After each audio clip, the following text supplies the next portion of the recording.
Golden Knights tomorrow. Back to Bloomberg Sports, I'm Seth Everett. And catch us live. Your favorite Bloomberg 11 Trio shows, including Bloomberg Surveillance, Wall Street Week, and Bloomberg Sound On, are also available as podcasts. Listen today on Apple, Spotify, and anywhere else you get your podcasts. Whether you're an in-house counsel or in private practice, Bloomberg Law gives you the edge with the latest in AI-powered legal analytics, business insights, and workflow tools. With guidance from our experts, you'll grasp the latest trends in the legal industry, helping you achieve better results. For the practice of law, the business of law, the future of law, the difference is Bloomberg Law. Learn more at BloombergLaw.com. Bloomberg Invest returns to New York June 6th through the 8th. We'll have influential leaders from the NASDAQ, J.P. Morgan, the SEC, Franklin Templeton, the WNBA, Charles Schwab, BlackRock, Goldman Sachs, and many more. U.S. presenting sponsor, Invesco QQQ. Presenting sponsors, Allspring Global Investments, Neom, and Principal Asset Management. Participating sponsor, Southern Company. Register at BloombergLive.com/invest/radio. Christina Townsend, Managing Director at BNY Mellon Pershing, talks about their upcoming Insight Conference. Picture 2,000 forward-thinking attendees who represent every aspect of the financial advice community, and 3 days of an unmatched experience.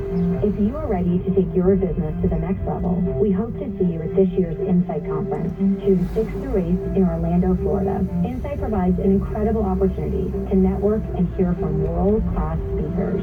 Plus, we have over 80 dynamic sessions where you can customize your agenda, from showcase stages and breakouts to intimate masterclasses and learning labs. All of us at BNY Mellon Pershing can't wait to celebrate Insight's 25th anniversary with you. You'll leave the conference with fresh intel on industry trends and the motivation to go beyond within your business and your career. Visit insight.bnymellon.com to learn more or register. Pershing LLC, member FINRA, NYSE. This is Tom Keene. I'm Jonathan Farrow. And I'm Lisa Abramoy. Join us Monday morning for Bloomberg Surveillance. On the mystery of Price, Yield, and Barnes for the rest of the year, Gene Sinuzzo, Columbia Threadneedle. And when will equities start caring about the debt ceiling? We speak with Stuart Kaiser of Citigroup. Bloomberg Surveillance Monday, starting at 7 a.m. on Bloomberg 1130, Bloomberg Television, and the Bloomberg Business app. Or listen on demand on Apple, Spotify, or wherever you get your podcasts. You're listening to Bloomberg Business of Sports from Bloomberg Radio. This is the Bloomberg Business of Sports show, which explores some of the funny issues of the world of sports. I'm Michael Barr, along with Scarlett Fu and Damian Passower. We're talking with Steve Olenek, chair of the Sports and Entertainment Practice at leading law firm Mint. Let's dive back into our conversation. Steve, I got to get your thoughts on the overall macro environment because we spent a long time talking about the economy, where it's headed, and things are definitely slowing down. Interest rates have been rising. Credit is tightening. This obviously has a huge impact on the world of sports. Are you seeing any meaningful slowdown or even acceleration in the pace of deals or wanting to get stuff taken care of because there is this huge mountain of uncertainty ahead of us? Well, a lot of these assets, I mean, and you said it, they're uncorrelated to the market, so they are nice and shiny assets. Yeah. So I think what you have to look at is, like, anytime there's a good asset on the table and people are looking to buy it, the question is like, can the deal actually be done, and at what price? And then, do you have enough ready, available, willing buyers to actually buy that asset? And so I think it's finding out who actually will take that step. Because if you think about, look at like the Carolina Panthers. Wow, we thought this was like, oh my God, David Pepper paid so much money for it. Then you see the Waltons, right? And it's like double. So you always have ready, available, willing buyers. The question is, are you going to have that person that when you start looking at how many people can actually stroke the check of being able to just put forth a real bid, depending on at what level? Thank you kindly, old friend Steve Olenek, chair of the Sports and Entertainment Practice at leading law firm Mint. By the way, if you want to catch the entire conversation, you can download it wherever you get your podcasts. Room number 072. Better to be number 1 than number 5. I'll wear the number because of my... We have a chance to go for 3 in a row. Those numbers are a good time. When I first started wearing that number, I would get happy and proud. Bloomberg Business of Sports, the number of the week. Time now for the number of the week. And just because he loved the challenge, our own Kim Bastine is going to try to figure out if he can solve the puzzle. I'm sorry, folks. I was a little ill, so I was out for about... But you're collecting facts. But I was collecting facts. And now we're going to talk about the number of the week. And it's going to be a twist because we're into the middle now of the Triple Crown. Horse racing's Triple Crown. In 1978, Fern won all 3 races to win the Triple Crown. But there was another horse, Alidon, to do something in that year, racing in those 3 races, Kentucky Derby, Preakness, and the Belmont. What I want to know is, what did Alidar do, and he was the only horse to do it? This is not a number? This has a number. This has a number? Yes, it does. I mean, I'm going to laugh, and I'm going to, I don't know, he came in top 3 in all 3 races. My guess. Yeah, did he get second all 3 times? You know what? This is why we got Kim here. That's right. Oh my God. Alidar is the only horse in the history of the Triple Crown to come in second in all 3 races. The 2 are heads apart, and Alidar's got a lead. Alidar put ahead in front, right in the middle of the stretch. It's Alidar and Affirm going back along the inside. We'll test these 2 to the wire. Affirmed under a left-hand whip. Alidar on the outside driving. Affirmed and Alidar heads apart. Affirm's got a nose in front as they come onto the wire. I feel so bad for that horse. I feel so bad for the horse. When you win, That's wild. So he came in second place, not even third. Wow. That's amazing. when you come in second, there's no pathway to that.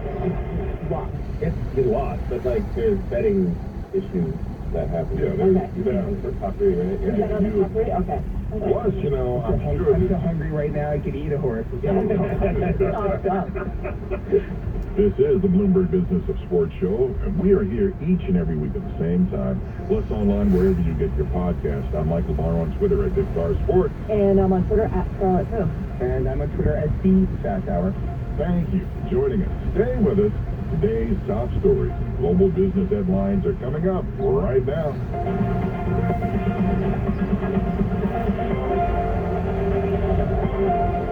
From the financial capital of the world, broadcasting across the globe, this is WBBR New York, Bloomberg 1130. Now, a global news update. Federal officials say there's a significant risk the U.S. could default on its debt within the first 2 weeks of June without a debt ceiling increase. Lisa Taylor has more. That's what the Congressional Budget Office said. The agency, however, noted the date when the U.S. would run out of cash remains uncertain. It said it's possible the Treasury Department can finance government operations through July if available cash and extraordinary borrowing measures can last through June 15th. Democrats and Republicans are at odds over how to raise the debt ceiling, with Republicans demanding steep cuts in exchange for their votes to increase the borrowing limit. Former President Trump and Florida Governor Ron DeSantis are both visiting Iowa today. Trump is set to hold a rally in Des Moines while DeSantis will speak at a state GOP fundraiser in Cedar Rapids. The dueling events come amid reports DeSantis may soon be announcing his candidacy for president. Polls show DeSantis and Trump as the 2 leading contenders for the 2024 Republican presidential nomination. At least 1 person is dead after a tornado left widespread damage in Laguna Heights, Texas. KBEO TV reports the storm hit the community near Brownsville at about 4 o'clock this morning. Along with 1 death, a number of other injuries were also being reported. Emergency crews were going door to door to check for possible victims. General Motors is recalling nearly 1 million vehicles due to faulty airbags. Brad Siegel reports. The recall includes Buick Enclave, Chevrolet Traverse, and GMC Acadia vehicles from 2014 through 2017 with airbags produced by ARC Automotive. The Miami Heat are moving on to the Eastern Conference Finals. Here's Seth Everett. The Heat beat the Knicks 96-92 from Miami. Jimmy Butler led the team with 24 points and 8 rebounds, while Bam Adebayo netted 23 and grabbed 9 boards. The Heat will play the winner of the Celtics 76ers in the next round. Game 7 takes place in Boston on Sunday. I'm Julie Ryan. Governor Hochul is urging the Biden administration to send more federal resources to New York as the state prepares for an influx of asylum seekers. Natalie Migliori has more. Governor Hochul wrote a letter to President Biden just one day after COVID-era immigration policies ended. Hochul says the state lacks the infrastructure and facilities needed to house new arrivals, requesting federal agencies help build and operate temporary shelters. These temporary shelters typically don't go over well with advocates, since New York City faced backlash over them last year.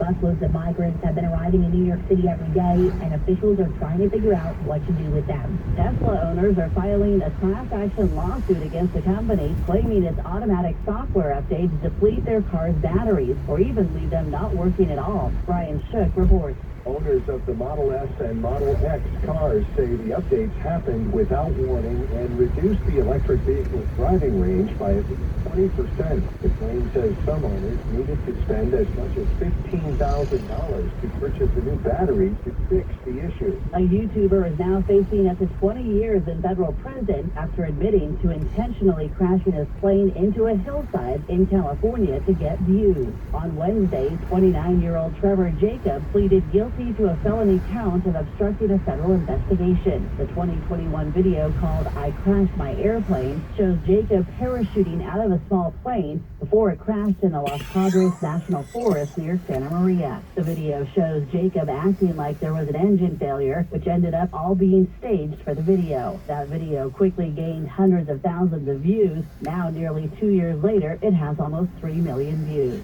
Barack and Michelle Obama are attending the graduation of their daughter, Sasha. The former president and first lady arrived at the University of Southern California on Friday afternoon to watch their youngest daughter receive her degree. I'm Julie Ryan.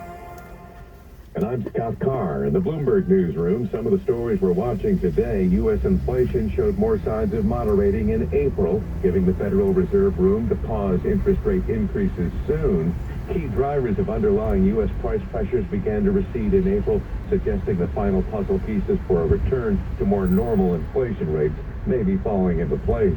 Speaking with Bloomberg Television yesterday, Treasury Secretary Janet Yellen said she'll update Congress on how close the U.S. is to defaulting on its financial obligations within the next 2 weeks and defended the steep rise of debt issuance under the Biden administration. What I've said is early June, and potentially as early as June 1. As we get closer, I may be able to provide more refined guidance. But, there is a lot of uncertainty about the exact level of cash balances and payments that we have to make from day to day. And so there remains a level of uncertainty about precisely when we would run out of cash to be able to pay the government's bills.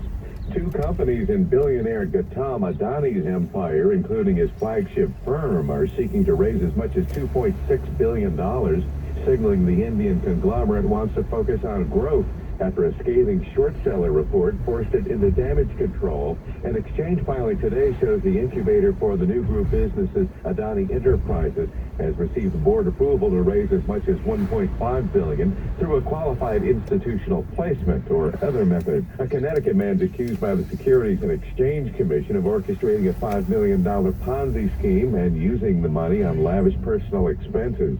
A lawsuit alleges Charles Lawrence Jr. and associates raised nearly $5 million selling investment contracts starting early last year through a fake Swedish financial services company called Compagni Trust Privé KB. The complaint says Lawrence told investors his contracts would have 25 to 100% weekly returns. And despite emails showing fictitious weekly returns, in reality, he allegedly spent investor funds on personal expenses, including at least $1.7 million at high-end jewelers and chartered flight companies. Global news 24 hours a day, powered by more than 2,700 journalists and analysts in over 120 countries. I'm Scott Carr, and this is Bloomberg. Now a check on Bloomberg Sports. The Yankees and Rays continue their four-game series at the stadium. They split the first two. The Mets visit the Nationals in the second of four. The Mets won 3-2 on Friday. Over to the NBA, the next season ends in 6 with a 4-point loss in Miami. The Celtics host the Sixers in Game 7 of their semifinal series on Sunday. In the West, the Lakers, who began the season 2-10, dethrone the Warriors with a 21-point win. Scottie Scheffler entered the third round of the AT&T Byron Nelson with a one-shot lead. That's a Bloomberg Sports Update. I'm Joel Stern. This is Bloomberg Intelligence. We're really getting into now the streaming arms race. This is looking at that and saying we can really build a nice niche for ourselves. In-depth research and data on 2,000 companies and 130 industries. The dollar is the dominant concept on the planet. I think the acquisition is a natural progression of what Microsoft can do with this technology going forward. Bloomberg Intelligence with Alex Steele and Paul Sweeney on Bloomberg Radio. Over the next hour, we are going to dig inside the big business stories impacting Wall Street and the global markets. Each and every week, we provide in-depth research and data on some of the 2,000 companies and 130 industries our analysts cover worldwide. Today, we're going to take a look at new home demand. It's ramping up across the U.S. Plus, uncertainty in the PC market continues after shrinking for 4 quarters. Is there an end in sight? But first, Kenvue. It is the world's largest pure-play consumer health company by revenue. It was recently spun off from J&J. It raised $3.8 billion in its IPO. So for more on what this means for the company, we're joined now by Bloomberg Intelligence consumer goods analyst Diana Gomez. Diana, first off, why did J&J do this? Like, what's the Kenvue standalone proposition? Hi, thanks for having me. J&J has been aiming to split the consumer healthcare business so that they could focus on their really core pharma, big pharma units, and this was quite a good way to do it and cash in, as they are still controlling about almost 90% of the shares in Kenvue after the IPO, but they aim to distribute that by the end of this year to their shareholders. So it's really just a temporary stake in the new company, Kenvue. So, Diana, the company IPO just last week, I guess, at $22 a share. I'm looking at stocks well north of that right now. What's the market like about this name? I think the fact that it has such well-known, iconic brands that keep us feeling better since we were born, really. What are some of those brands? So we are looking at brands like Johnson's & Johnson's baby care line and Tylenol, pain relief, Neutrogena skincare. So really well-known, trusted brands within their portfolio.